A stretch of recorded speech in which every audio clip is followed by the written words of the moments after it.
चलो ये बताओ आइसोइलेक्ट्रॉनिक स्पीशीज का मतलब क्या होता है? जिनके पास सेम नंबर ऑफ हाँ, तो आइसोइलेक्ट्रॉनिक स्पीशीज लिखो. आइसोइलेक्ट्रॉनिक स्पीशीज आर दो स्पीशीज.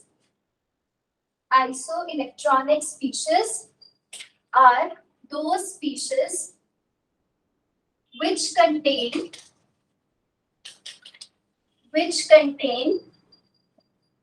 same number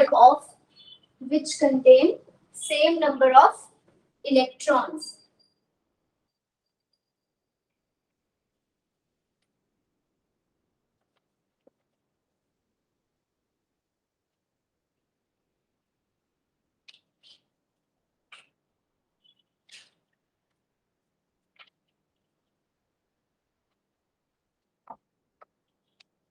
ठीक है, ये लिखिए डेफिनेशन आइसोइलेक्ट्रॉनिक स्पीशीज.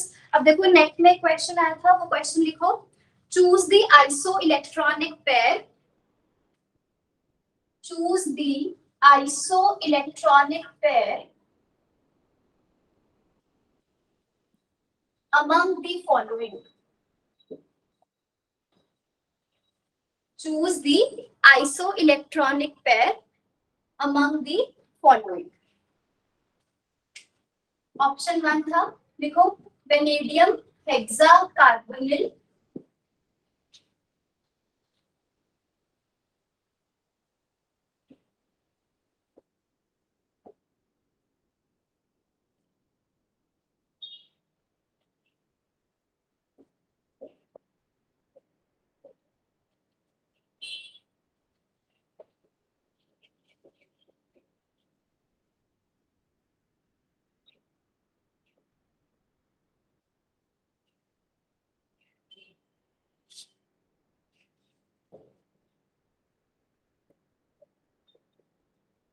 ये आपके ऑप्शंस, ठीक है. These were the 4 options, ठीक है ना. आइसोइलेक्ट्रॉनिक पेयर बताना है, तो सिंपली क्या करना है इस क्वेश्चन में, हमें टोटल इलेक्ट्रॉन काउंट देख लेना. टोटल इलेक्ट्रॉन काउंट क्या होगा? Valence electrons of metals plus electron contribution by the ligands.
Ma'am B और सी. हाँ, बी और सी. हो गया सॉल्व सबका?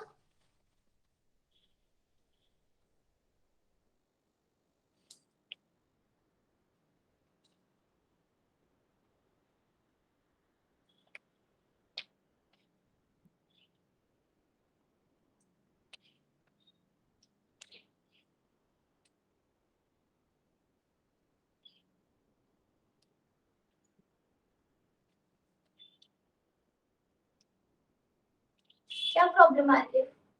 आया नहीं आंसर? क्यों? देखो इसमें फर्स्ट ऑप्शन में 118 में कितने वैलेंस इलेक्ट्रॉन्स हो गए? 5, और यहाँ पे कार्बन से 12 कितना हो गया? 17। तो ये 17 इलेक्ट्रॉन स्पीशीज है। क्रोमियम में कितने प्रेजेंट होंगे? 6, ईटा 5 सीपी से 5 और एक कार्बोनिल से 2, कितना हो जाएगा ये?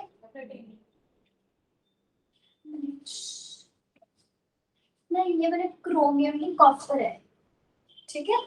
क्रोमियम नहीं है, ये कॉपर है यार, लिख दिया मैंने गलती से। This is copper. तो कॉपर के वैलेंस तभी आपका आंसर नहीं आ रहा होगा, है ना? कॉपर के आपके पास 11 हो जाएंगे, है ना? D10 4s1, right? 11 हो जाएंगे। 18 आ गया ना? अब ये 18 इलेक्ट्रॉन स्पीशीज है, ये भी 18 इलेक्ट्रॉन स्पीशीज है, और दिस इज गास कॉम्प्लेक्स, ये तो याद ही रखो, 16 इलेक्ट्रॉन स्पीशीज। तो B and C option will be correct, ठीक है?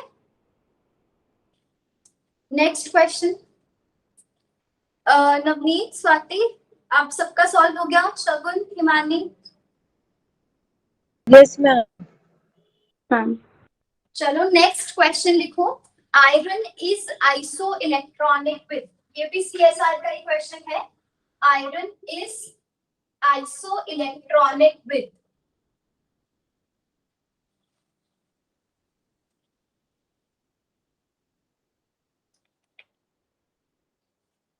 आयरन इज ऐसे लिखो, इन FeCO4, बस आगे ये ऐड कर दो, इन FeCO4 2 negative, iron is iso electronic with, ठीक है? ये ऐड करो।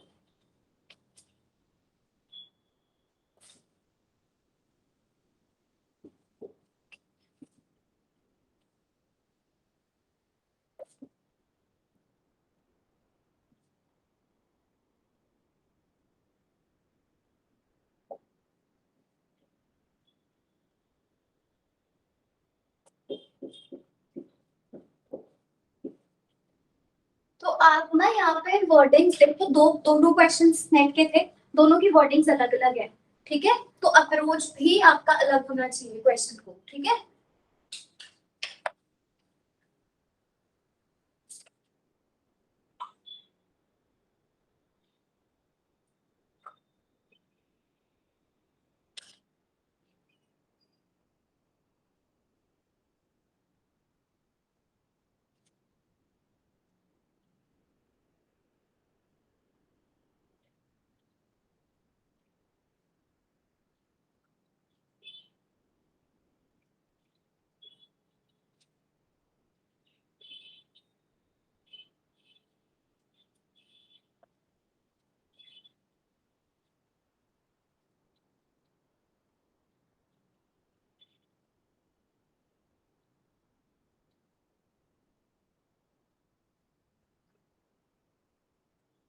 मैम 4। फोर्थ ऑप्शन नहीं, फोर्थ तो नहीं है, थर्ड भी नहीं है। हाँ, second will be the correct option, है ना? इसमें हमारे पास इलेक्ट्रॉन काउंट कितना है? पहले FeCO4 नेगेटिव में कितना आ रहा है? हाँ, 18 आ जाएगा। आयरन के पास कितने इलेक्ट्रॉन्स है इसमें? आयरन 8 प्लस 4 कार्बोनिल से भी 8 और 2 नेगेटिव, तो you add to 18 electron species. ये भी कितना आ रहा है? 18, this is 18, this is 16, this is 18। ये इलेक्ट्रॉन काउंट आया सबका, ठीक है? यहाँ पे मैंगनीज के कितने हो जाएंगे? 7, और यहाँ से 10 कार्बोनिल के, और -1 क्योंकि बाहर +1 चार्ज प्रेजेंट है, तो 18। अब अगर आप 18 इलेक्ट्रॉन काउंट को मैच करोगे कि कौन सा 18 इलेक्ट्रॉन है, तो आपको 3 ऑप्शंस मिल रहे हैं, A, B और D। तो 3 तो आंसर नहीं हो सकते। तो डिफरेंस यहाँ पे क्या है? क्वेश्चन में वो पूछ रहा है आयरन किसके साथ आइसो इलेक्ट्रॉनिक है, मतलब कि आयरन का जितना इलेक्ट्रॉन काउंट है उतना यहाँ पे कौन से मेटल के साथ, आपको मेटल के साथ मेटल मैच करना है। कॉम्प्लेक्स के साथ कॉम्प्लेक्स का इलेक्ट्रॉन काउंट नहीं मैच करना, मेटल के साथ मेटल का करना है। तो यहाँ पे मेटल का इलेक्ट्रॉन काउंट कितना है? 10, ठीक है? 10 क्यों है? क्योंकि आयरन के पास खुद के 8 इलेक्ट्रॉन है, और जो बाहर -2 चार्ज है ये किस पे प्रेजेंट होगा? आयरन पे, ठीक है? आयरन की ऑक्सीडेशन स्टेट इस केस में कितनी है? -2, ठीक है। तो आयरन की ऑक्सीडेशन स्टेट -2 है, तो उसमें 8 + 2 दैट इज 10 इलेक्ट्रॉन्स। तो फिर आपको देखना है कि किसमें 10 इलेक्ट्रॉन्स है। ओके, तो यहाँ फर्स्ट केस में मैंगनीज में कितने हो जाएंगे, 7 + 1 8। यहाँ निकल के पास कितने हैं, 10 + 0 10, और यहाँ मैंगनीज के पास 7 - 1 6, और यहाँ वैनेडियम के पास 5 + 1 6। क्लियर हुआ।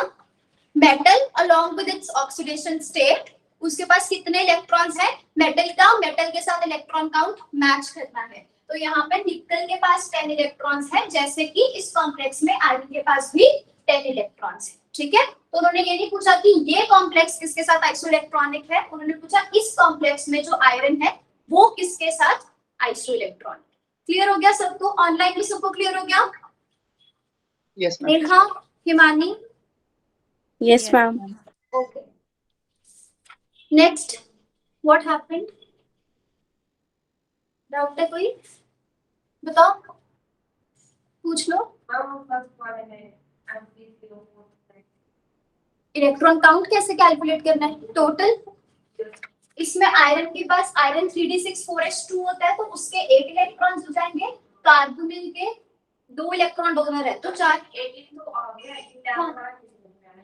क्योंकि ये देखो हमने देखना है कि आयरन की ऑक्सीडेशन स्टेट क्या है, तो वो आप कैसे चेक करोगे, you have iron tetra carbonate, बाहर चार्ज कितना है 2 नेगेटिव, तो ये X + 4 कार्बोनेट न्यूट्रल होता है इज इक्वल टू -2, तो X की वैल्यू कितनी आ गई -2, तो that means iron is present in -2 oxidation state, इसलिए 10 हो जाए।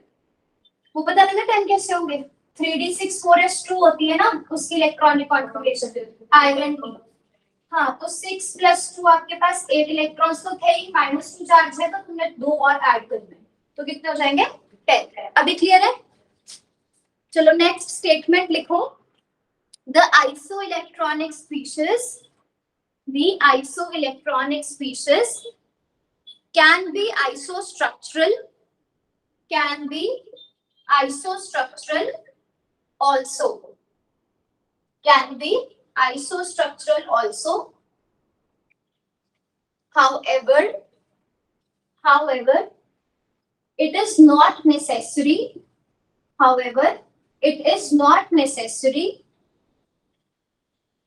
that all isoelectronic species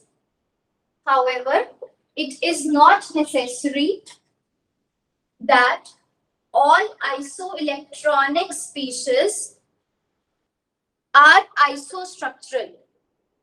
All isoelectronic species are isostructural. Statement का मतलब समझ रहे हो, जो आइसोइलेक्ट्रॉनिक स्पीशीज हैं वो आइसोस्ट्रक्चरल भी हो सकती है। Isostructural means they are same structure, all of them are tetrahedral, all of them they are trigonal bipyramidal. तो ऐसा जरूरी भी नहीं है कि वो हर बार ही हो, मतलब isoelectronic can be isostructural also and isoelectronic can not be isostructural also, ठीक है। तो जैसे हमारे पास कुछ ये स्पीशीज है, मैंगनीज के कॉम्प्लेक्स है कार्बोनिल के साथ, ये आप इसका इलेक्ट्रॉन काउंट देखो कितना आ रहा है, all of them they are going to follow 18 electron rule, ठीक है। हर केस में 18 इलेक्ट्रॉन रूल फॉलो हो रहा है, तो they are iso electronic and they are also isostructural, ठीक है। सबका स्ट्रक्चर एक बार क्रॉस चेक भी कर लो साथ में। 18 आ रहा है, इसमें मेटल मेटल बॉन्ड भी प्रेजेंट होगा, एक मेटल मेटल बॉन्ड प्रेजेंट होगा, ठीक है।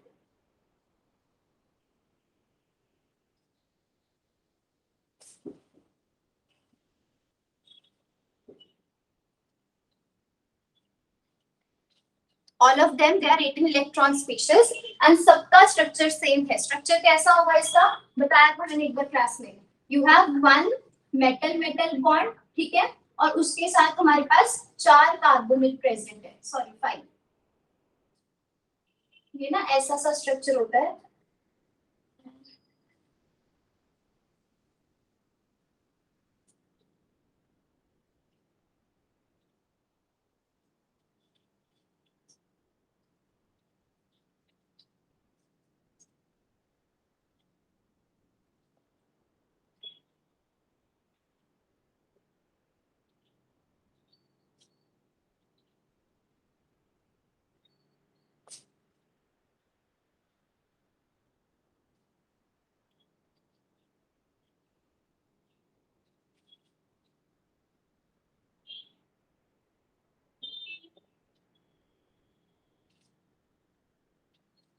देखो ये जो आपके पास क्या बन रहा है, पेंटागन बन रहा है ना, ये वाला जो पेंटागन है, लेट्स सपोज ये वाला इस तरह से प्रेजेंट है, ये हो गया ना पेंटागन बन रहा है, ठीक है। हर एक कॉर्नर पे क्या प्रेजेंट है, यहाँ पे कार्बोनिल। तो एक पेंटागन, अगर आप इसको ऐसे इमेजिन करो कि यहाँ मैंगनीज प्रेजेंट है, एक मैंगनीज यहाँ प्रेजेंट है, तो एक पेंटागन इधर बन रहा होगा, एक पेंटागन इसके नीचे बन रहा होगा। तो अगर हम इसको मतलब ऐसे सपोज करेंगे बीच में कोई भी बॉन्ड डिस्टेंस प्रेजेंट नहीं है, इन दोनों पेंटागन्स को ओवरलैप करें, तो दो तरीके हो सकते हैं, या तो एक पेंटागन के ऊपर ही दूसरा पेंटागन आएगा, उस कंफर्मेशन को हम क्या बोलेंगे, एक्लिप्स्ड कंफर्मेशन, ठीक है। दूसरी पॉसिबिलिटी क्या हो सकती है, अगर हमारे पास जो ऊपर पेंटागन प्रेजेंट था वो ये है, पर जो इसके नीचे वाला पेंटागन था, जब आप इसको ओवरलैप कर रहे हो तो that comes in staggered confirmation. तो स्टैगर्ड में कैसा हो जाएगा, इस तरह से, है ना, ये हो जाएगा ना। वो ओवरलैप ऐसे भी कर सकते हैं, इस तरह से, एक पेंटागन के नीचे दूसरा पेंटागन, तो आपको नीचे वाला पेंटागन दिखेगा ही नहीं, तो दिस इज योर एक्लिप्स्ड कंफर्मेशन। और वो ऑपोजिट भी हो सकते हैं, स्टैगर्ड। इस केस में कैसे होता है, स्टैगर्ड कंफर्मेशन, ठीक है। तो all of them they are isostructural and they have staggered conformation of the carbonyls, ठीक है।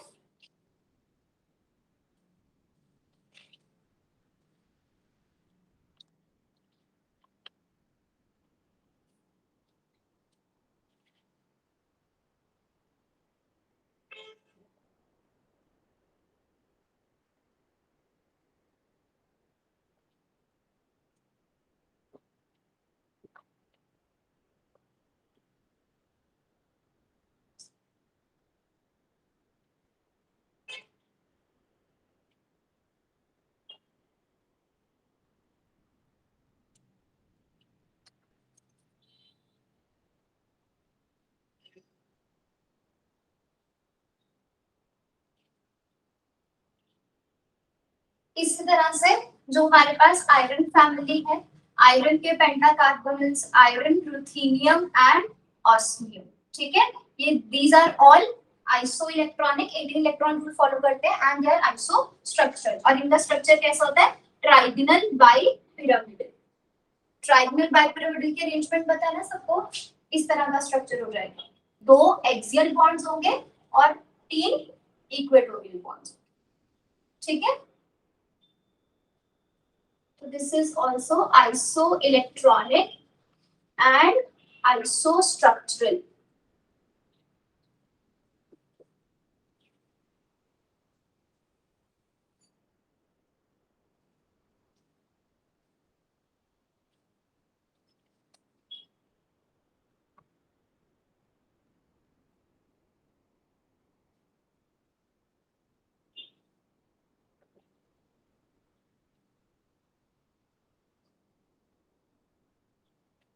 अब ऐसे हमारे पास कुछ एग्जांपल्स हैं जो आइसो इलेक्ट्रॉनिक है पर आइसो स्ट्रक्चरल नहीं है, ठीक है। जैसे यहाँ पे हमारे पास everyone this follows 18 electron rule, ठीक है। तो आइसो इलेक्ट्रॉनिक तो है, पर इसका स्ट्रक्चर कोऑर्डिनेशन नंबर 6 ऑक्टाहेड्रल, यहाँ पे trigonal bipyramidal and this will be tetrahedral. तो these are iso electronic but not iso structural, okay.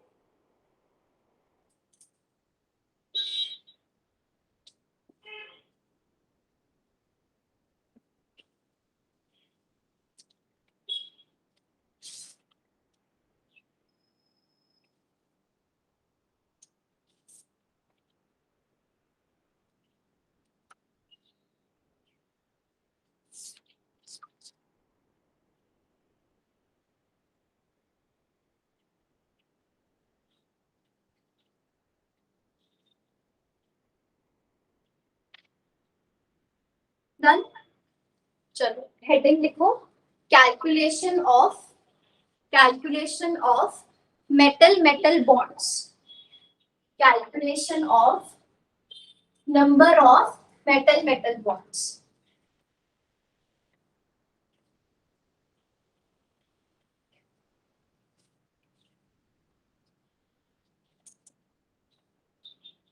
If I make this type of a structure, अगर हम यहाँ पे पूछे how many total number of metal bonds are present, तो you can see they are 3। और अगर metal bond पर metal पूछा जाए 2, है ना, ये एक मेटल कितने मेटल मेटल बॉन्ड बना रहे हैं, एक तो ये वाला और एक ये वाला। तो number of metal metal bonds पर metal is 2 and total number of metal metal bonds are 3। ठीक है, तो अब जो हम फॉर्मूला करने जा रहे हैं, this is how to calculate total number of metal metal bonds. ठीक है, number of metal metal bonds पर मेटल, अगर आपको total number of metal metal bonds पता है और टोटल नंबर ऑफ मेटल भी पता है, तो पर मेटल तो आप स्ट्रक्चर बना के ही निकाल सकते हो। तो फॉर्मूला हम सीखेंगे कि total number of metal metal bonds कैसे फाइंड करना है। जैसे यहाँ इस केस में आपको टोटल नंबर दिख रहा है मेटल मेटल बॉन्ड्स का 3 है, ये तुम्हें पता है, और नंबर ऑफ मेटल्स भी तुम्हें पता है, तो पर मेटल तो हम वहीं से निकाल लेंगे स्ट्रक्चर ड्रॉ करके। पर हमें ये पता होना चाहिए कि कितने टोटल नंबर ऑफ, जैसे हमारे पास कोई कॉम्प्लेक्स है Fe2CO9, ये कॉम्प्लेक्स गिवन है, नंबर ऑफ मेटल्स आपको यहीं से पता लग जाएंगे, है ना। और फिर उसके बाद टोटल नंबर ऑफ मेटल, जो आप मेटल मेटल बॉन्ड्स निकालोगे वो भी पता चल जाएंगे, तो पर मेटल आप स्ट्रक्चर ड्रॉ करके निकाल सकते हो। समझ रहे हो? तो हमने फॉर्मूला सीखना है कि हम कैसे कैलकुलेट करेंगे total number of metal metal bonds. तो write down K equals to N into 18 minus valence electrons divided by 2.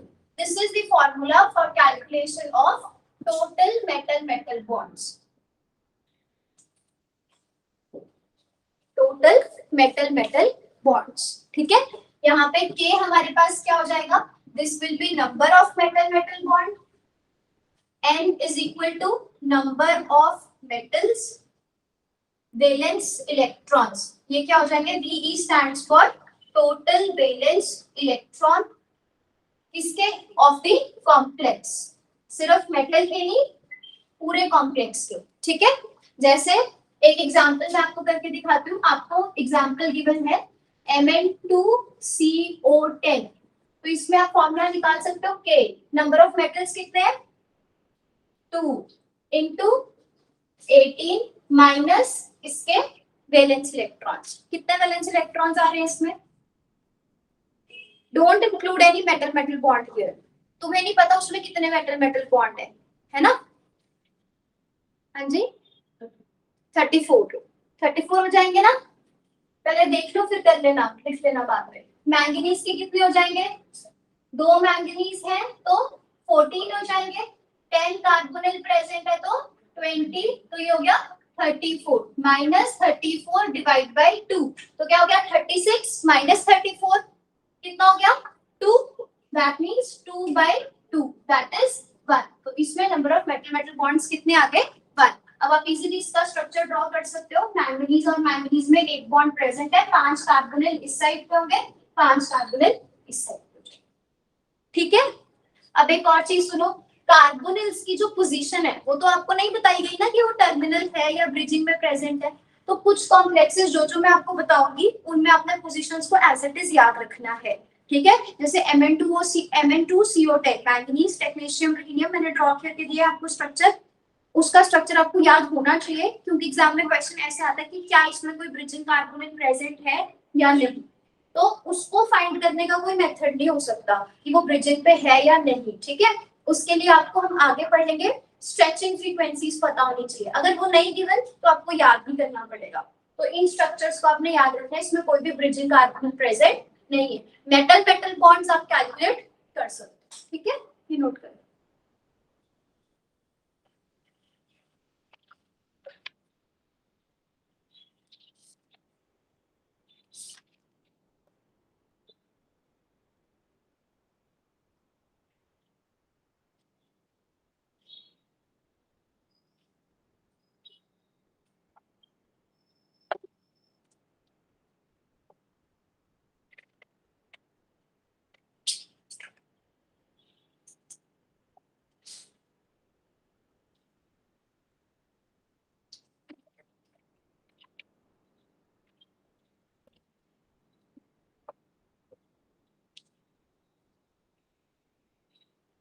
Done.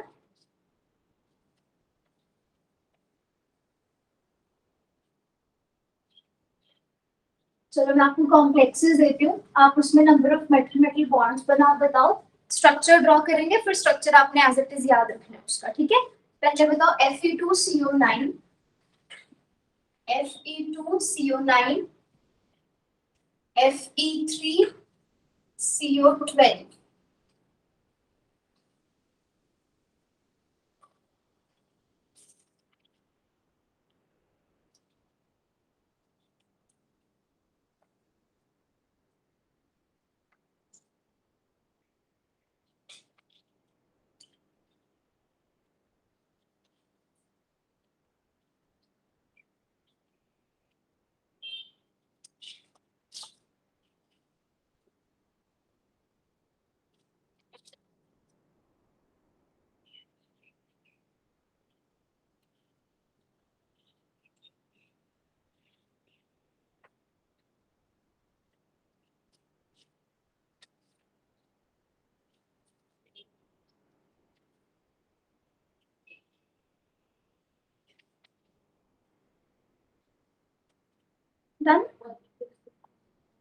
First में कितना आ रहा है metal metal bond, K equals to 1।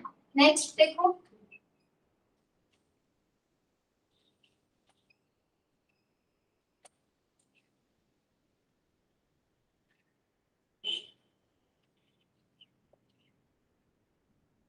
Harsimran first question का वन आंसर आ गया। स्वाति आपका Yes, ma'am. आ गया. सेकंड के क्या आंसर आ रहा है सेकंड का? मैम 3। 3। शुभम 3 बोल रहे हो? Yes ma'am. हाँ, तो सेकंड में हमारे पास k की वैल्यू कितनी आएगी? 3। ठीक है, दीक्षा हुआ सॉल्व?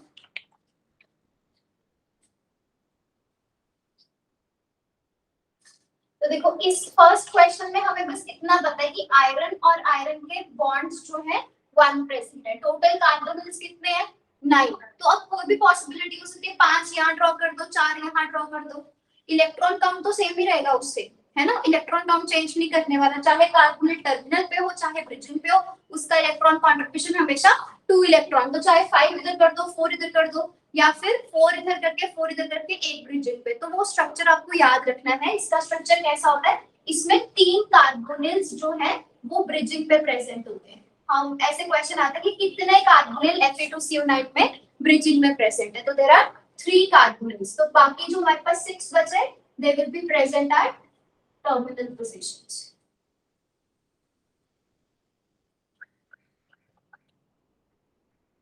ठीक है,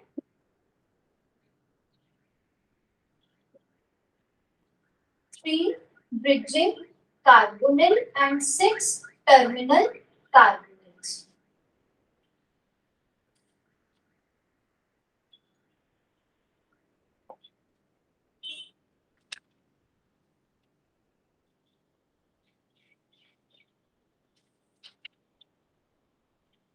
Then Fe3CO12 में कितने आयरन प्रेजेंट है? 3 iron. Total number of bonds कितने हैं? 3। अब वो तो ऑब्वियस है, ऐसे तो तीनों कनेक्ट कर नहीं सकते, उससे तो एक आयरन बाहर ही हो जाएगा स्ट्रक्चर से। तो 3 मेटल मेटल बॉन्ड्स मतलब तीनों आयरन को पहले कनेक्ट तो करना ही पड़ेगा। तो 3 आयरन आयरन बॉन्ड्स ऐसे प्रेजेंट होंगे। अब कार्बोनिल्स कितने हमारे पास? टोटल 12। अब आपने याद कैसे करना है? एक आयरन ऐसा होगा जिसके पास सारे टर्मिनल होंगे, बाकी के ये जो 2 होंगे इनके पास ब्रिजिंग पे कार्बोनिल प्रेजेंट होगा। कितने कार्बोनिल्स ब्रिजिंग पे प्रेजेंट होंगे? 2। ठीक है, कितने बचे हमारे पास? 10 बचे। ठीक है, अगर हम 4 यहाँ देते कार्बोनिल्स, नहीं 3 4 5 6 7, हाँ 4 ही आएंगे। ठीक है, 4 5 6 7। ठीक है, हो गए 10 कंप्लीट। तो आप ऐसे याद रखो, एक आयरन ऐसा होगा जिसमें कोई भी ब्रिजिंग पे कार्बोनिल नहीं प्रेजेंट, और ब्रिजिंग पे टोटल कार्बोनिल कितने प्रेजेंट है? 2। वो इन 2 आयरन एटम्स के साथ कनेक्टेड होंगे, बाकी फिर टर्मिनल पे आप डिस्ट्रीब्यूट करेंगे। ठीक है, जिसके पास कोई भी ब्रिजिंग पे नहीं प्रेजेंट उसी के पास कार्बोनिल का नंबर ज्यादा होगा। यहाँ पे 4 है, बाकी पे 3 3। ठीक है,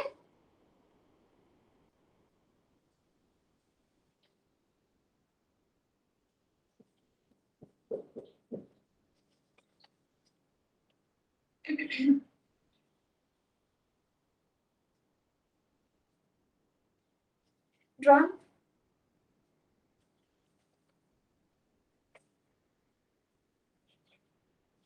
Now, if you have, जैसे हमने Fe3CO12 ड्रॉ किया, आयरन रुथेनियम भी हो सकता है उसकी जगह, है ना? आयरन और रुथेनियम सेम फैमिली को बिलोंग करते हैं। उसके बाद हमारे पास ऑस्मियम आता है।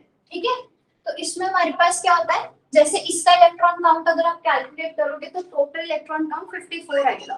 ठीक है, 54 आएगा ना। 3 मेटल्स जब प्रेजेंट हो, 8 इलेक्ट्रॉन रूल अगर फॉलो करें तो 18 मल्टीप्लाइड बाय 3 54। इन सबका 54 इलेक्ट्रॉन काउंट आ रहा है टोटल।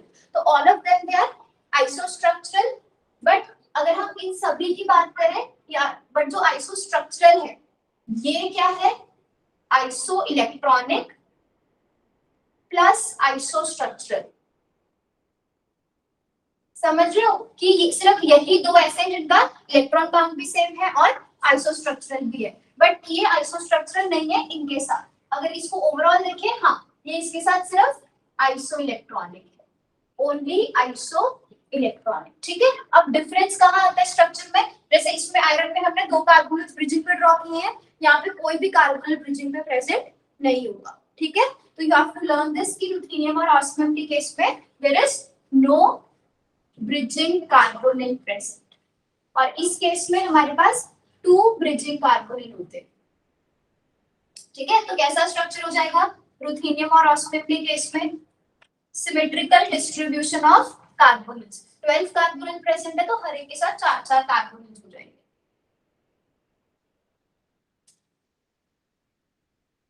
इस तरह से। ठीक है, ये बना लेना साथ।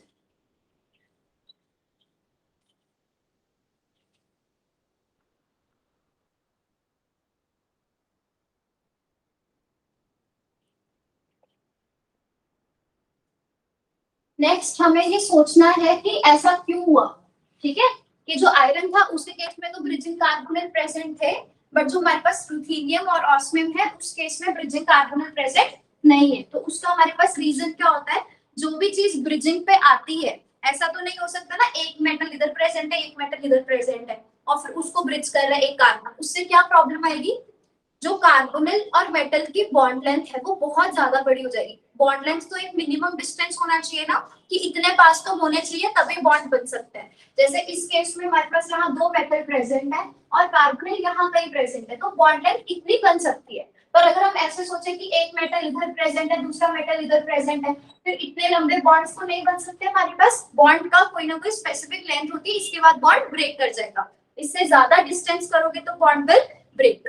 तो नाउ व्हाट हैपेंस इज, जब हम टॉप से बॉटम आ रहे हैं तो साइज बढ़ रहा है ना, मेटल्स का साइज इंक्रीज होगा। जैसे साइज इंक्रीज होगा उससे क्या होगा? ये मेटल मेटल बॉन्ड्स एक दूसरे से दूर होंगे, जिसकी वजह से यहाँ पर ब्रिजिंग पॉसिबल नहीं हो पाएगी। ठीक है, अगर ब्रिज बनाएंगे भी तो ये वाली बॉन्ड लेंथ काफी वीक होगी और वो जल्दी से ब्रेक हो जाएगी। ठीक है, वैसे भी अगर हम स्मॉल साइज का भी एटम लेते हैं तब भी ब्रिजिंग पोजीशन पे कार्बोनिल आ तो जाता है, पर वो बॉन्ड भी हल्का वीक ही होता है। ऊपर से जब आप और साइज बढ़ा के ब्रिजिंग करोगे तो वो पॉसिबल ही नहीं हो पाएगा। ठीक है, क्लियर है ये कॉन्सेप्ट सबको? इसको लिखो, as the size of metal increases, as the size of metal increases, the bond length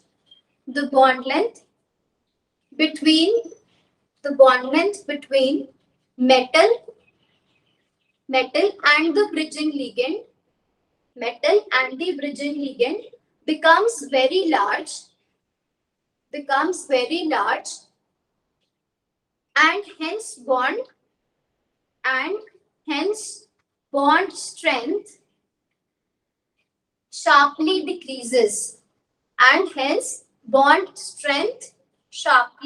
decreases, therefore bridging is not possible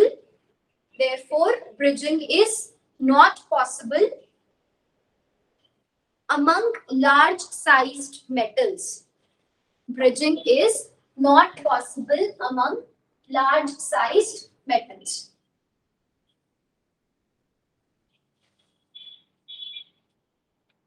iron के बाद देखो, यू हैव आयरन, इसके बाद कौन सा मेटल आता है? कोबाल्ट, है ना?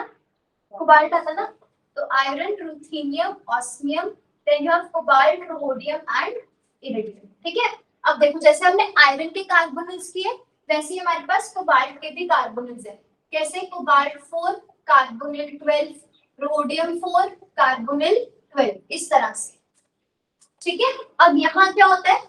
इसको ऐसे याद रखो, आयरन के फैमिली में इन दोनों का these both were isoelectronic as well as isostructural।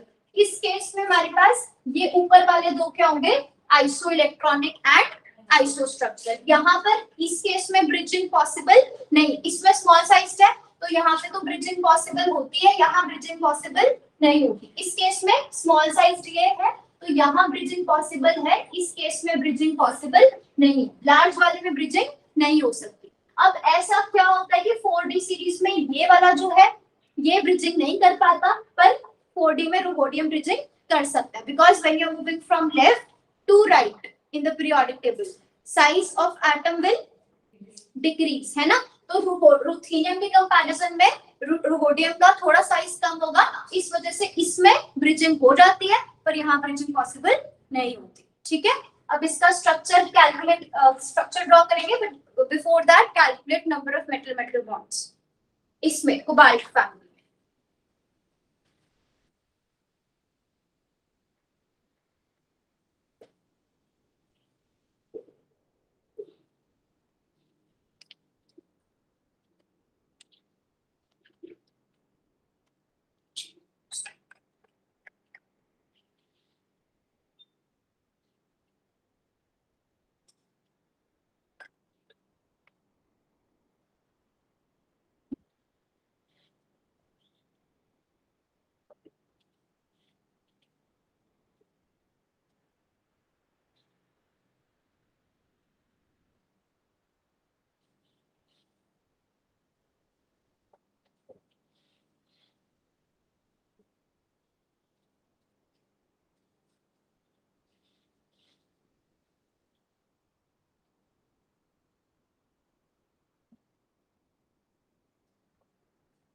हुए कैलकुलेट, कितने आ रहे हैं 6। ठीक है, अब 6 हम कैसे बनाएंगे, यहाँ पर you have how many cobalt 4। तो सबसे पहले तो क्या करेंगे, हम सारे कार्बोनेट्स को इकट्ठे कनेक्ट कर दो, 1 2 3 एंड 4। तो बाकी का इन दोनों को आपस में कनेक्ट कर दो और फिर इन दोनों को आपस में कनेक्ट कर दो। 6 मेटल मेटल बॉन्ड्स हो गए। अब हमारे पास क्या है, अब इसमें number of metal metal bond पर मेटल आप निकाल सकते हो, कितना हो गया 3, 1 2 एंड 3। अब नंबर ऑफ कार्बोनेट्स, आयरन के केस में मैंने कैसे बताया था याद रखने को, कि एक आयरन ऐसा होगा जिसमें कोई भी ब्रिजिंग पे कार्बोनेट प्रेजेंट नहीं है, तो वही चीज इसमें है। एक कोबाल्ट ऐसा होगा जिसमें ब्रिजिंग पे कोई भी कार्बोनेट प्रेजेंट नहीं होगा, तो इसमें हमारे पास एक कार्बोनेट प्रेजेंट होगा। इसको हम ऐसे सोच लेते हैं कि इसमें कोई भी कार्बोनेट प्रेजेंट नहीं है, तो इसमें 1, इन दोनों के बीच में भी एक कार्बोनिल, फिर इन दोनों के बीच में भी एक कार्बोनिल, और फिर इन दोनों के बीच में भी एक कार्बन। ये ब्रिजिंग के हो गए। अब कितने बचे हमारे पास 9। तो 9 कैसे डिस्ट्रीब्यूट करोगे आप, 4 5 6 7 8 एंड 9। क्या हुआ, कम है, बताओ कैसे, 4 5 6 7 8 9 10 हो रहा है, 3 हो रहा है। ठीक है, तो वो ऐसा है कि जिसके साथ आप ब्रिजिंग पे नहीं कनेक्ट कर रहे हो कार्बोनिल, उसको फिर टर्मिनल कार्बोनिल ज्यादा देंगे। ऐसा इस केस में भी था ना, जहां ब्रिजिंग पे प्रेजेंट है वहां पे कार्बोनिल ज्यादा कर। ठीक है, तो ऐसे थोड़ा सा मतलब ट्रिक्स के साथ याद करोगे तो स्ट्रक्चर ज्यादा जल्दी याद रहेंगे। ठीक है, तो याद ऐसे रखना है। इस केस में हमारे पास इन दोनों में कार्बोनिल प्रेजेंट है, यहाँ इन दोनों में ब्रिजिंग में कार्बोनिल प्रेजेंट है। जब यहाँ ब्रिजिंग करनी है तो एक आयरन को छोड़ के ब्रिजिंग करनी है, जिस आयरन के साथ ब्रिजिंग नहीं प्रेजेंट उसका टर्मिनल का नंबर इंक्रीज कर देना है। जहां पे ब्रिजिंग प्रेजेंट है तो एक को बात छोड़ दो, उस पे ब्रिजिंग नहीं है, और फिर उसके टर्मिनल एक कार्बोनिल ज्यादा इंक्रीज कर दो, बस। ठीक है, और अगर जिसमें ब्रिजिंग कार्बोनिल प्रेजेंट नहीं है वहां पे symmetrical distribution of carbonyls will be present. तो इरिडियम के केस में सिंपल हो गया ना, कर लो साथ में ड्रॉ। इरिडियम यहाँ पे 12 है, तो हर एक के साथ 3 कार्बन। ठीक है,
कर लिए वो ड्रॉ।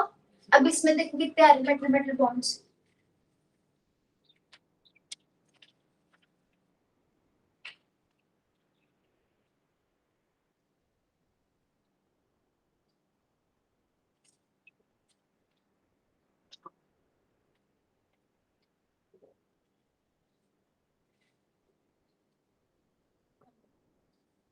वन आएगा है ना।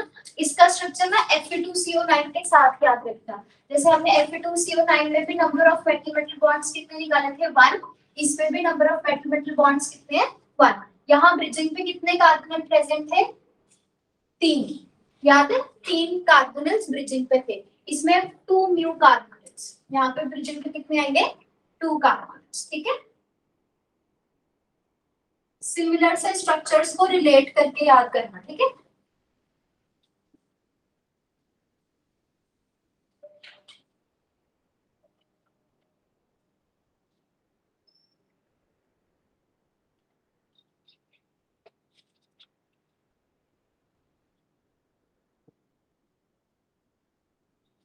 सॉलिड में इसका स्ट्रक्चर ऐसा होता है। ठीक है, जैसे ही आप इसको सॉल्वेंट में डिसॉल्व करते हो, किसी भी सॉल्वेंट में, जैसे आपने इसको हेक्सेन में डिसॉल्व किया, एक होता है आपके पास सोडियम क्लोराइड सॉलिड है और एक उसका एक्वस सॉल्यूशन, जैसे आप उसको पानी में डिसॉल्व करते हो चेंज आता है ना, सोडियम आयन अलग हो जाता है, क्लोराइड आयन अलग हो जाता है। इसमें क्या चेंजेस आते हैं, जैसे ही आप इनको सॉल्वेंट में डिसॉल्व करते हो, इनके जो ब्रिजिंग वाले बॉन्ड्स थे वो ब्रेक कर जाते हैं। ठीक है, ब्रिज बॉन्ड ब्रेक कर जाएंगे, हमारे पास सारे के सारे कार्बोनेट्स कैसे हो जाएंगे टर्मिनल।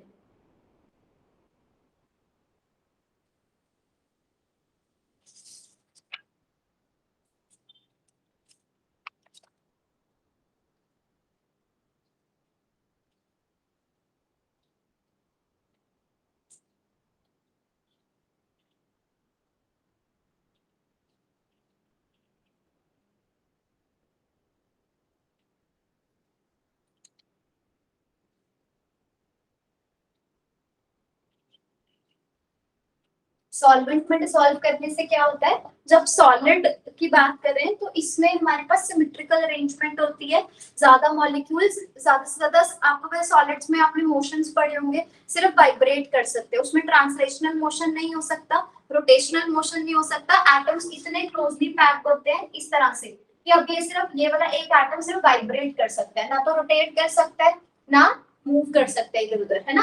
पर जैसे आप उसको सॉल्यूशन में डिसॉल्व करते हैं तो एटम्स दूर दूर हो जाते हैं एक दूसरे से, है ना। तो उससे क्या होगा, अब ये आसानी से रोटेट भी कर सकता है और मूव भी कर सकता है डिफरेंट डायरेक्शंस में। जब ये डिफरेंट डायरेक्शंस में मूव करेंगे, एक दूसरे के साथ कोलाइड भी कर सकते हैं, है ना। और उससे क्या होगा, कोलिजन से क्या होता है, एनर्जी सिस्टम की इंक्रीज हो जाती है और उसकी वजह से फिर क्या होगा, जो वीक बॉन्ड्स होते हैं वो ब्रेक हो जाते हैं। ठीक है, इस वजह से ब्रिजिंग पे कोई भी bridging is not possible in solvent. Okay, दूसरी चीज एक तो ये हो गया कि ब्रिजिंग कब ब्रेक हो जाती है, जब आप उसे सॉल्वेंट में डिसॉल्व करते हो, और दूसरा ब्रिजिंग पॉसिबल होती है लो टेम्परेचर पे, और हाई टेम्परेचर पे भी ब्रिजिंग कैसे होती है, ब्रेक। रीजन वही है, जैसे टेम्परेचर हाई करते हो तो मोशंस इंक्रीज हो जाते हैं। ठीक है, कोलिजंस इंक्रीज होंगी, एनर्जी सिस्टम की बढ़ जाएगी, जिसकी वजह से ब्रिजिंग ब्रेक हो जाएगी। ठीक है,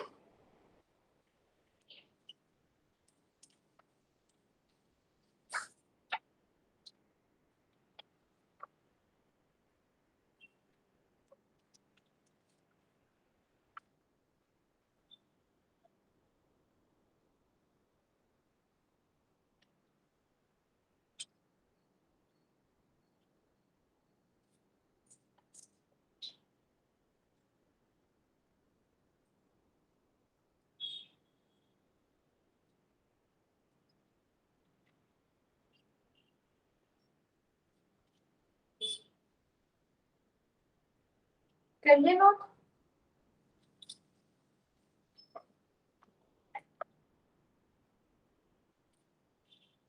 देखो, अब हमें मेटल मेटल जो आपके आपने याद क्या रखने हैं, सिर्फ मेटल कार्बोनेट्स के स्ट्रक्चर याद करने हैं। अभी तक जो स्ट्रक्चर मैंने बताया याद रखने को, वो याद रखने हैं। ठीक है, इसके अलावा अब जो हम स्ट्रक्चर्स कर रहे हैं वो याद रखने की जरूरत नहीं है। कौन से याद रखने हैं, कोबाल्ट, ऑक्टा कार्बोनिल, Fe2CO9, उसके अलावा Fe3CO12, उसमें रुथेनियम हो सकता है, ऑस्मियम भी हो सकता है। ठीक है, इनके स्ट्रक्चर याद रखने हैं। उसके अलावा कोबाल्ट, रोहोडियम और इरिडियम, ये सारे स्ट्रक्चर्स आपको याद होने चाहिए टिप्स पे, ठीक है। इसमें क्या क्या याद रखना है, कितने इसके मेटल मेटल बॉन्ड्स हैं, कितने इसके अंदर ब्रिजिंग कार्बोनेट प्रेजेंट है और कितने इसमें टर्मिनल कार्बोनेट्स प्रेजेंट है, ठीक है। तो फटाफट बता दो, इसमें कितने हो जाएंगे, 1 1, ठीक है। इनको इकट्ठे याद रखो। म्यू कार्बोनिल्स कोबाल्ट में कितने प्रेजेंट है, 2, आयरन में कितने प्रेजेंट है, 3। टर्मिनल कार्बोनिल्स यहाँ से कैलकुलेट कर लो कितने बचे आपके पास, 6 और 6, ठीक है। फिर आयरन के केस में आयरन का स्ट्रक्चर अलग, रुथेनियम और ऑस्मियम का अलग, ठीक है। आयरन के केस में मेटल मेटल बॉन्ड्स 3, सब में मेटल मेटल बॉन्ड 3 ही आएंगे, है ना। ब्रिजिंग कार्बोनिल आयरन के केस में कितने प्रेजेंट है, 3 और 2, ठीक है। इसके केस में 2, इसके केस में कोई भी ब्रिजिंग पे कार्बोनिल प्रेजेंट नहीं है, ठीक है। बस फिर उससे निकाल लेना, यहाँ पे टर्मिनल के 10 हो जाएंगे और यहाँ पे 12 एट टर्मिनल, ठीक है। नेक्स्ट कोबाल्ट, रोडियम और इरिडियम में 6 मेटल मेटल बॉन्ड्स आए थे, 6 ही आए थे ना। और कोबाल्ट और रोडियम का स्ट्रक्चर सेम है, ठीक है। कोबाल्ट और इसको फिर ऐसे पूरा भी याद रखना, कोबाल्ट और रोडियम का स्ट्रक्चर सेम, इरिडियम का स्ट्रक्चर डिफरेंट। इसमें ब्रिजिंग में कितने थे हमारे पास, 3 एंड 3, यहाँ ब्रिजिंग पे कोई भी प्रेजेंट नहीं था, ठीक है। तो ये हो जाएगा 9 9 एंड 12,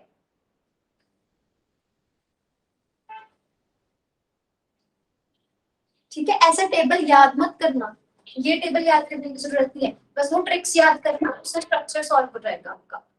बस ये मैं बता रही हूँ याद करना क्या क्या है, ये चीजें याद होनी चाहिए।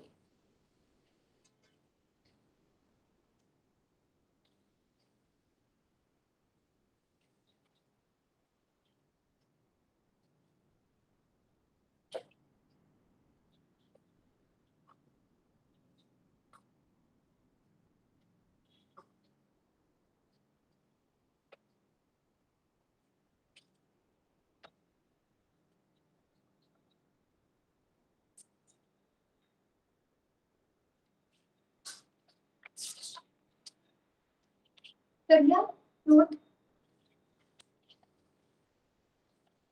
नेक्स्ट लिखो, calculate the calculate the number of metal bonds, calculate the number of metal bonds, and also check and also check whether the complex and also check whether the complex follows 18 electron rule, whether the complex follows 18 electron rule or not.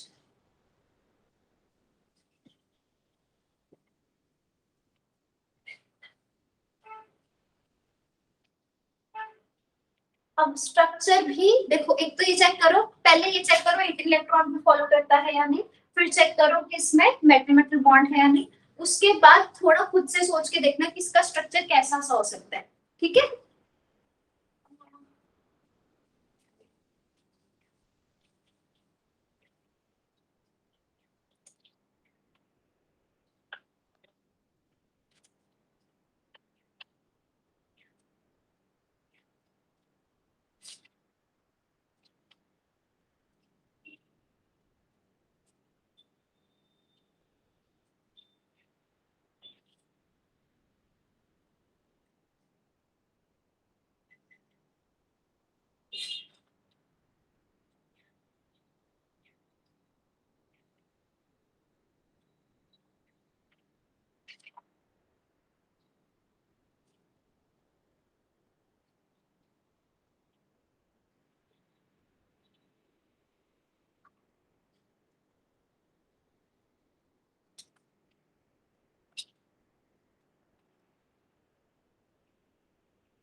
है ना, zero metal metal bonds आ रहे हैं, है ना, तो सही है, it follows 18 electron rule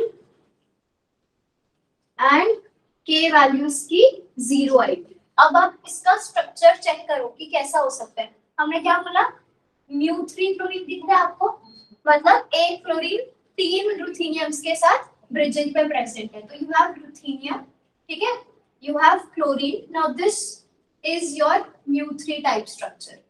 ऐसा सही होगा ना ये हमारे पास। एक्चुअली इसका स्ट्रक्चर कैसा होता है, क्यूब जैसा होता है, रुथेनियम क्लोरीन इस तरह से।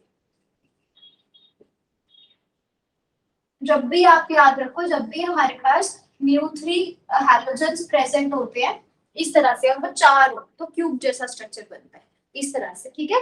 अब as far as possible make a symmetrical structure. क्या बच रहा है यहाँ पे, Cp स्टार बच रहे हैं, वो किसके साथ अटैच होंगे, एक एक रुथेनियम, एक एक मेटल के साथ, ठीक है। तो यहाँ हमारे पास Cp स्टार,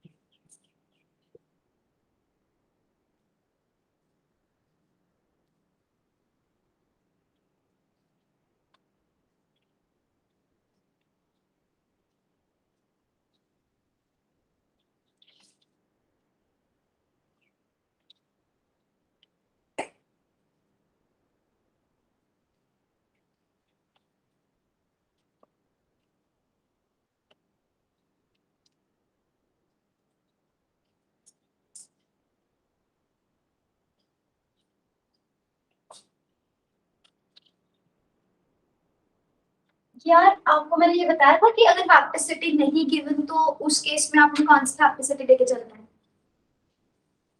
जैसे ईटा, यहाँ पे मैं लिख रही हूँ ईटा 5 Cp, अगर दिया ही ना हो कि हमारे पास हैप्टिसिटी क्या है, तो Cp की हैप्टिसिटी 3 पॉसिबल करवाई है ना मैंने, 1, 3 और 5, तो फिर उस केस में कौन सी की लेकर चलोगे, मैक्सिमम हैप्टिसिटी का केस, ठीक है।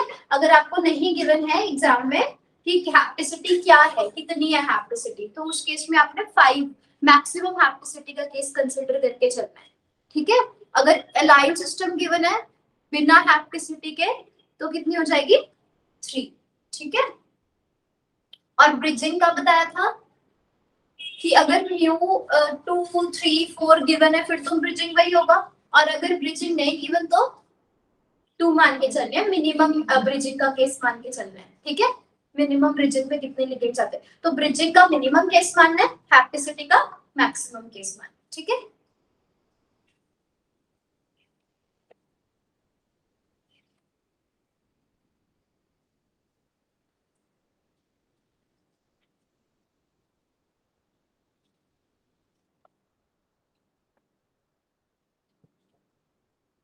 क्या करना है, क्वेश्चन पता है ना, whether the complex follows 18 electron rule or not and number of metal bonds कितने हैं वो चेक कर रहे हैं, ठीक है।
में से किसी के पास पेन है एक्स्ट्रा?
कितने हो गए सॉल्व?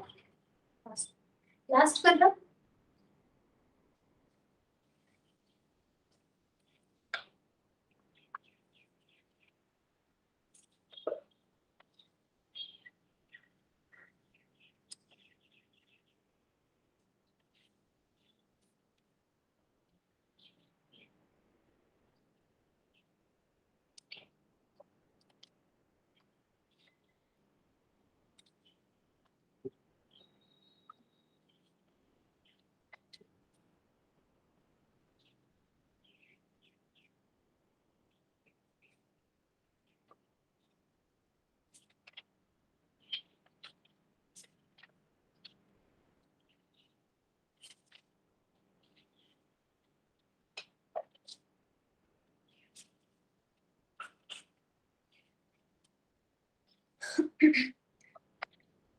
हो गए सॉल्व?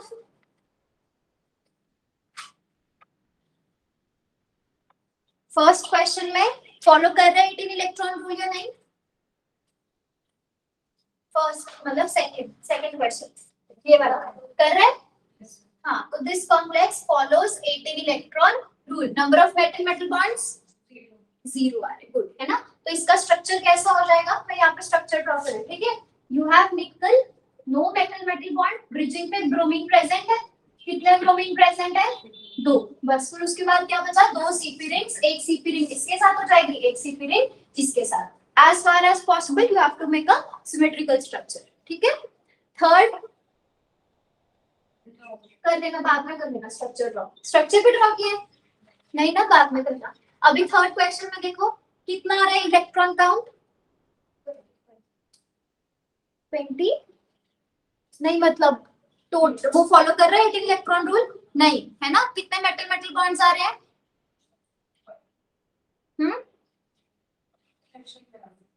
फ्रैक्शन में क्यों आ रहे हैं? ईटा 5 CP थर्ड क्वेश्चन कर रहे हो ना? इधर 2 कर लो, यहाँ पे वो गड़बड़ होगी, 2 नहीं दिया, अभी ठीक आ जाएगा।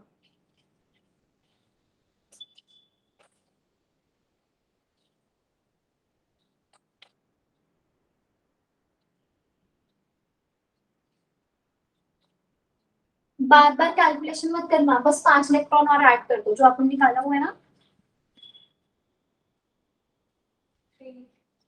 हाँ आगे ना, मेटल मेटल बॉन्ड्स यहाँ पे कितने हो जाएंगे हमारे पास? 3, ठीक है। तो हमारे पास you have 2 chromium, number of metal metal bonds are 3, और साथ में क्या है, सीपी रिंग कभी भी ब्रिजिंग पे नहीं होती है, ठीक है। एक सीपी रिंग इस साइड पे, दूसरा सीपी रिंग इस साइड पे, इसमें कार्बोनिल्स दोनों ही टर्मिनल पे होंगे, ठीक है। मतलब all 4 carbonyls are present at terminal position. Next, does it follow 18 electron rule? Vanadium complex? No. Number of metal metal bonds?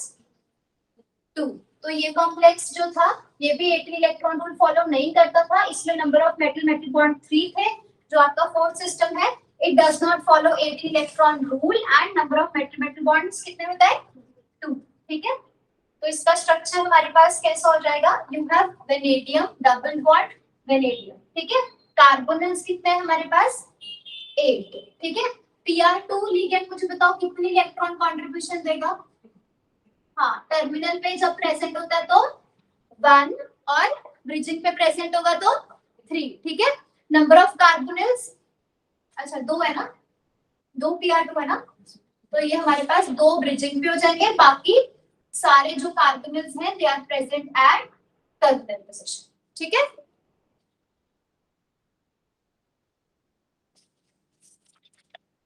Done. Next, इस कॉम्प्लेक्स फॉलो कर रहा है 18 इलेक्ट्रॉन रूल?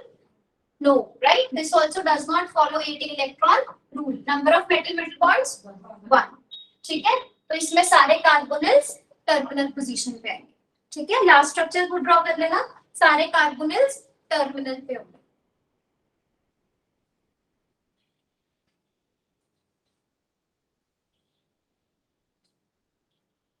नवनीत आपके सारे आंसर्स ठीक थे? शगुन आपके? Yes, ma'am. कोई डाउट किसी को ऑनलाइन में? Yes. ऑनलाइन स्टूडेंट्स कोई डाउट है किसी भी क्वेश्चन में?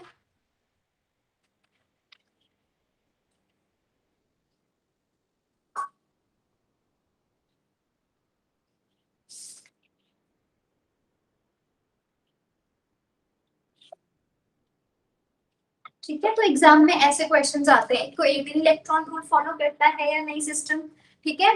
दूसरा कि क्या इसमें कितने number of metal metal bonds present है, फिर मेटल कार्बोनिल्स हमने किए थे कि उसमें ब्रिजिंग पे कितने प्रेजेंट हैं और टर्मिनल पे, ठीक है। कर लिया ड्रॉ सबने एवरीवन?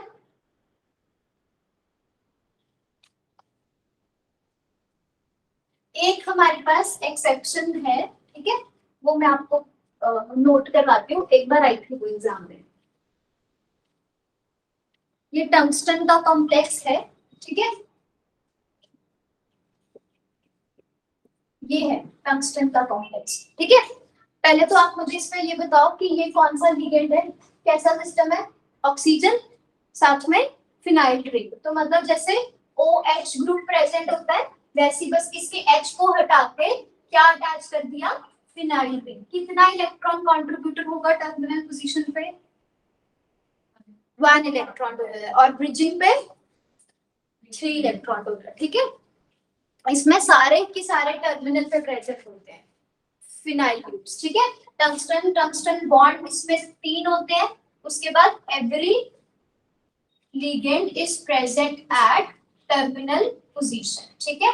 अब इसकी एक्सेप्शन क्या है? एक्सेप्शन ये है कि इसमें जो हमारे पास फिनॉक्साइड, इसे फिनॉक्साइड बोलेंगे, फिनॉक्साइड ग्रुप जो है हमारा, एल्कोक्साइड पता है ना, OR नेगेटिव को एल्कोक्साइड बोलते हैं, ऐसे ये क्या हो गया? फिनॉक्साइड लिगेंड, ये टर्मिनल पे भी 3 इलेक्ट्रॉन कंट्रीब्यूटर है, ठीक है। एक्सेप्शन क्या है? हमने यही पढ़ा ना कि फिर हमारे पास जो फिनॉक्साइड है टर्मिनल पे 1 इलेक्ट्रॉन होता है, ब्रिजिंग पे 3, ठीक है। Generally This is a 1 electron at terminal, 3 electron at bridging. ये वाला स्ट्रक्चर आपका एक्सेप्शन है, ठीक है? इसमें all phenoxide groups are terminal and are 3 electron donors. ठीक है?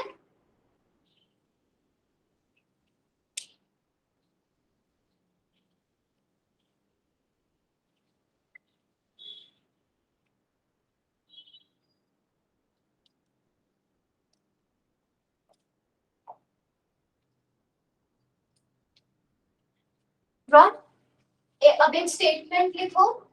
A square planar a square planar complex, a square planar complex follows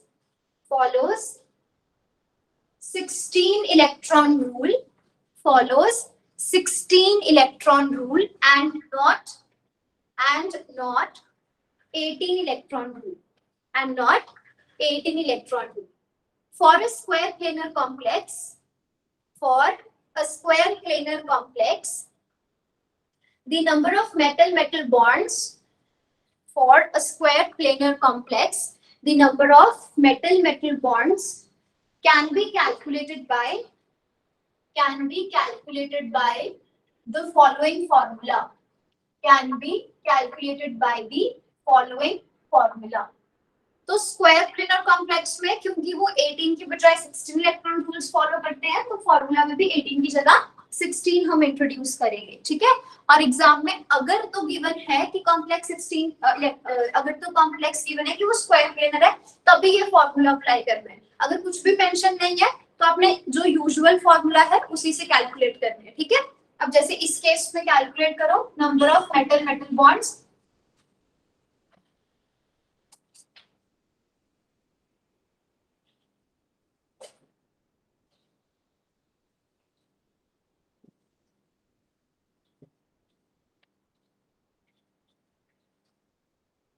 How many number of metal bonds will be present, and these complexes are square planar complexes, ठीक है?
हो गए solve?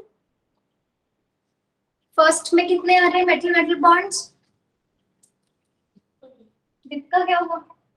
नहीं है, क्यों? हमारे पास दो रोडियम प्रेजेंट है, इसके बैलेंस कितने हो जाएंगे? 9 होते हैं ना कोबाल्ट फैमिली में, तो यहाँ पे 18 हो जाएंगे। Then you have eta two ethylene. Ethylene क्या होता है? Double bond.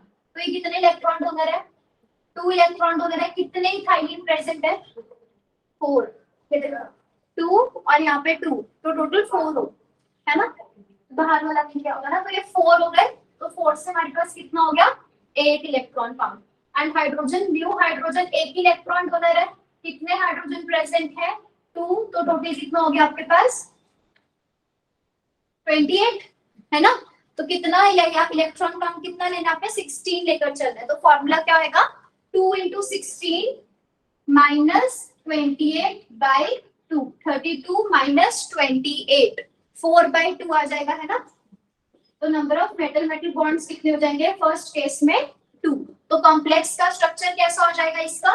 रोहोडियम और रोहोडियम में दो मेटल मेटल बॉन्ड प्रेजेंट है। ब्रिजिंग पे आपके पास दो हाइड्रोजन प्रेजेंट है। इसके अलावा इथाइलिन कितने हैं? 4। तो दो एक साइड पे, बाकी के दो दूसरे साइड। ठीक है?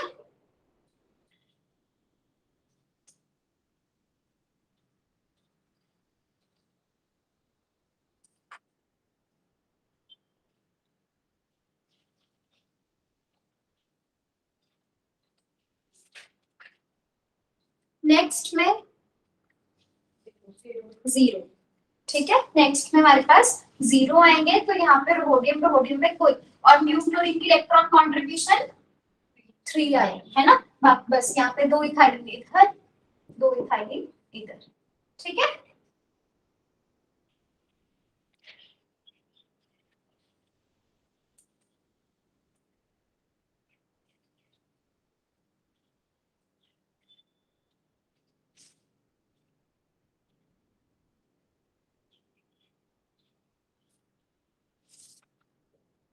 एक मैं आपको होमवर्क देती हूँ, ठीक है? कॉम्प्लेक्सेस घर से करके लेके आना।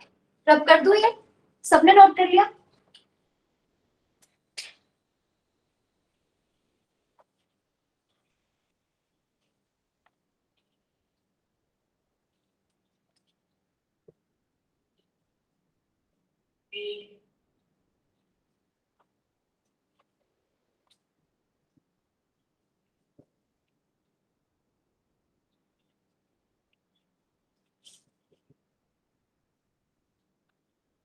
क्या करोगे? 18 इलेक्ट्रॉन को चेक करना, करेगा फॉलो या नहीं, और फिर दूसरा मेटल मेटल बॉन्ड्स चेक करेंगे। ठीक है?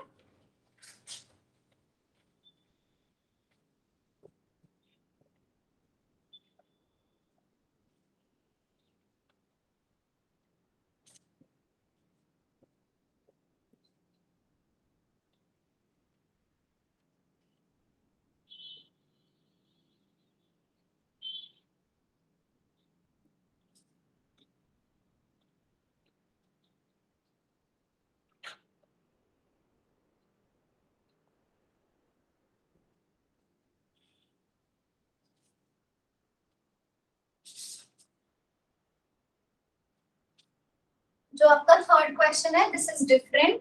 You have to find the value of z if number of metal metal bonds are 3. Okay, you have to find z if the metal metal bonds are given, that is 3. ठीक है? तो ये 3 questions चाहे अभी कर लेना बैठ के। ठीक है? बाकी फिर हम कल हमारा नेक्स्ट टॉपिक स्टार्ट हो जाएगा, वेट्स नॉमेनक्लेचर। ठीक है?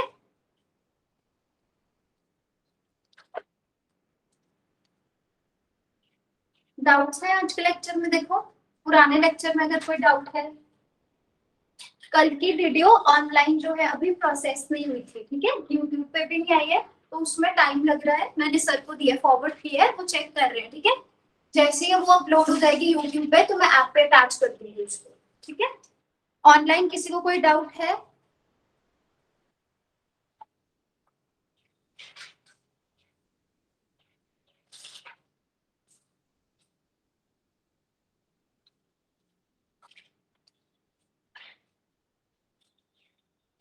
चलो I am ending the class. If there is any doubt, Harsimran, Shagun, कोई डाउट है?